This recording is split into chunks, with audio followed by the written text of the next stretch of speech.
Kita awali dengan informasi pertama. Saudara, stok darah di PMI Kota Banda Aceh mulai terjadi kelangkaan sejak bulan Ramadan hingga pasca Lebaran ini. Akibatnya, ada pasien yang sedang menjalani perawatan di RSUD ZA Banda Aceh kesulitan untuk mendapatkan transfusi darah. Sempat beredar isu PMI Kota Banda Aceh selama ini menjual darah ke Tangerang. Tudingan isu PMI Kota Banda Aceh menjual seribuan kantong darah ke Tangerang membuat masyarakat Kota Banda Aceh resah. Apalagi sejak 1 bulan terakhir ini, ketersediaan darah di PMI sering kosong saat dibutuhkan oleh pasien. Seperti ada pasien yang harus mendapatkan transfusi darah, harus menunggu dan menunda tindakan operasi di Rumah Sakit Zainal Abidin Banda Aceh. Hal serupa juga dialami oleh pasien talasemia yang membutuhkan transfusi darah rutin setiap bulan 3 kantong. Namun saat ini hanya mendapatkan 2 kantong saja, dan itu pun darah yang didonorkan dari keluarga pasien. Hari ini belum ada stok darah. Jadi insya Allah nanti ke depan bulan yang akan datang akan diberi kabar selanjutnya.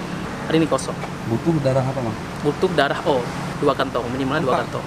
Untuk mengklarifikasi tudingan penjualan darah ke Tangerang, PMI Kota Banda Aceh Kamis petang menggelar konferensi pers untuk menjawab keresahan masyarakat terkait isu penjualan darah. Anak saya menderita thalassemia, dia emang dibutuhkan darah per bulannya itu 3 kali rutin per 10 hari sekali. Cuman karena keterbatasan darah 2 bulan ini dapatnya cuman dalam sebulan tuh 2 kali. Sabarlah untuk dapat nunggu gitu. Kalau kita paksakan, kita pun kita bawa ke PMI tetap dibatasi 2 bulan sekali, nggak boleh di bawah 2 bulan. Dalam keterangan persnya, pengurus PMI Kota Banda Aceh menyebutkan distribusi seribuan kantong darah ke Tangerang dilakukan pada Januari 2022 lalu itu saat kondisi stok darah di PMI Kota Banda Aceh menumpuk lantaran saat itu pemerintah Aceh mewajibkan kepada seluruh pegawai kontrak untuk mendonorkan darah untuk perpanjangan kontrak kerja. Januari itu memang sangat banyak pendonornya, karena sampai 800 kantong per hari waktu itu. Sedangkan pemakaian di Banda Aceh kan cuma 150.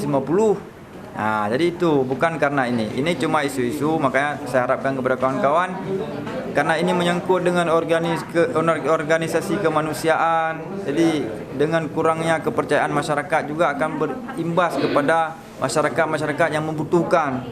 Distribusi darah dari PMI Kota Banda Aceh ke Tangerang juga dilakukan setelah pengurus mengkonfirmasi ke seluruh UPTD PMI di Aceh dan Sumatera telah mencukupi ketersediaan stok darah.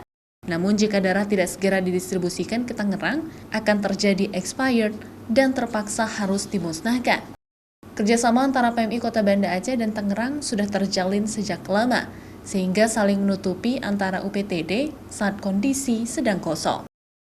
Raja Umar, Kompas TV, Banda Aceh.